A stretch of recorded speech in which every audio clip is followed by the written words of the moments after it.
Day, everyone. Today, I am thrilled to present and share the ideas explored in the working paper entitled Turning But Not Toppling Malthus, which was written by Catherine Marquette.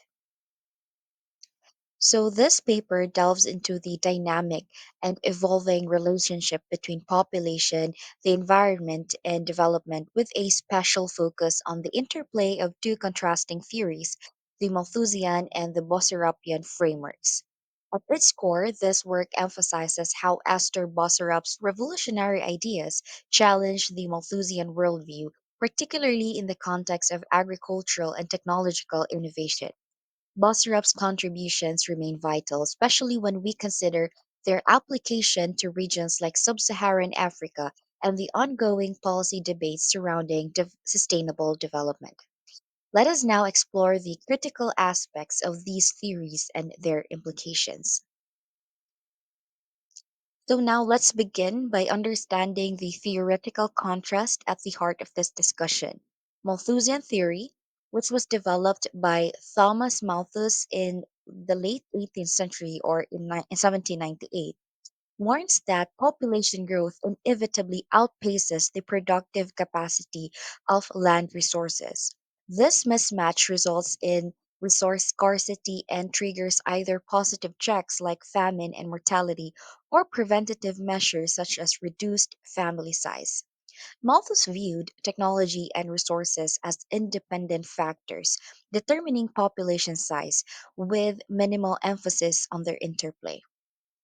While on the other hand, Esther Boserup revolutionized this perspective by suggesting that population growth is not merely a passive outcome but an active driver of agricultural and technological advancement.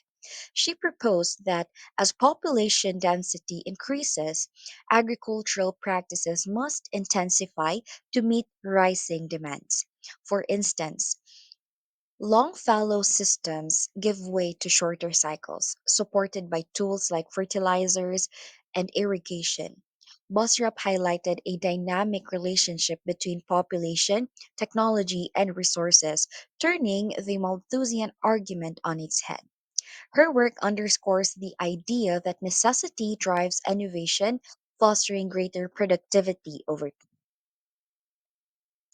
So, as you can see in the screen, this diagram illustrates the contrasting perspectives of Thomas Malthus and Esther Boserup on the relationship between population, technology, and the environment.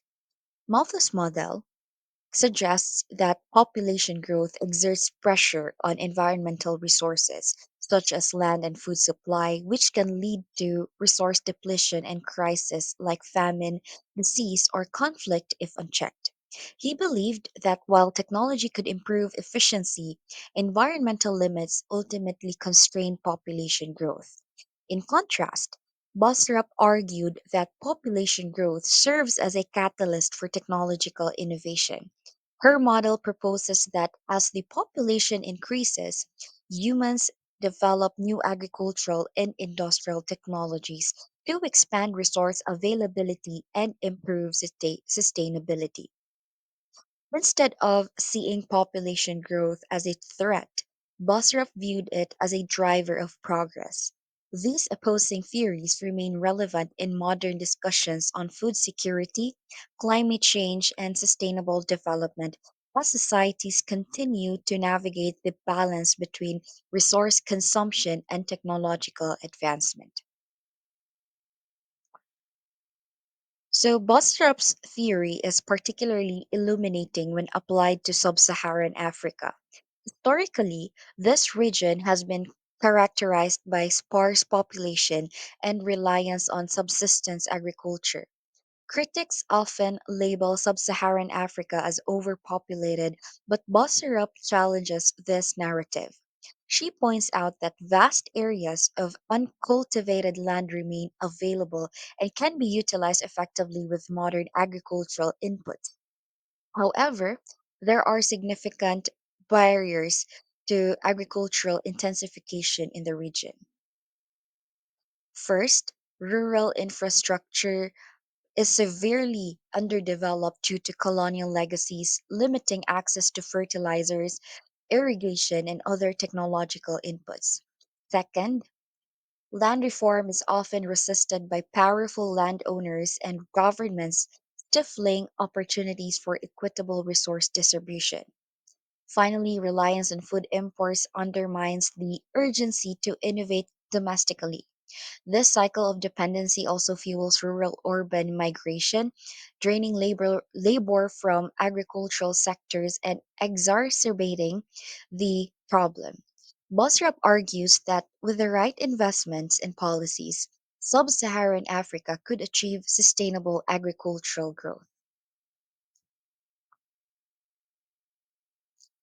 So, building on Bosserup's work, Richard Billsborough introduced a framework that synthesizes both Malthusian and Bosserupian perspectives. His multifaceted response model suggests that population adapt to resource pressures in multiple ways, demographically, economically, and through a combination of both. For example, demographic responses might include fertility decline, while economic responses could involve agricultural intensification. In some cases, outmigration serves as a combined demographic economic adaptation. Billsborough emphasizes that the type of the response depends on factors like technology, cultural practices, and institutional frameworks. For instance, densely populated region with limited agricultural potential such as Puerto Rico in the 1930s may rely on migration.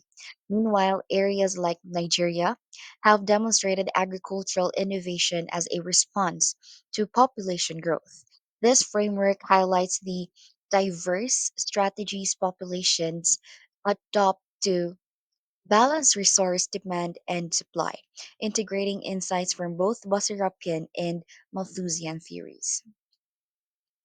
So, for the policy implications, the insights from Bosserup and Billsborough carry profound policy implications. Bosserup advocates for increased investment in rural infrastructure, land reform, and self reliance in food production, challenging neoliberal development models that prioritize export led growth. She highlights the dangers of over reliance on food imports, which stifle domestic innovation and perpetuate rural underdevelopment. While Billsborough, in turn, underscores the importance of addressing institutional barriers, such as unequal land distribution, which often forces population into marginal lands. Both scholars suggest that sustainable development requires a balanced approach, harnessing agricultural innovation while addressing demographic pressures through family planning and fertility control. So, in conclusion, the theories of Malthus and Bosserup offers contrasting but complementary perspective on population dynamics and resource use. Bosserup's ideas, with their emphasis on population-driven innovation, challenge the limitation of the Malthusian framework and provide a roadmap for sustainable development. Her work, along with Billsborough's synthesis, reminds us of the importance of context specific strategies that address both the challenges and opportunities presented by population growth. As we reflect on these theories, let us recognize their relevance in shaping policies that aim to balance human needs with environmental sustainability. And I guess that ends my presentation. Thank you so much for listening.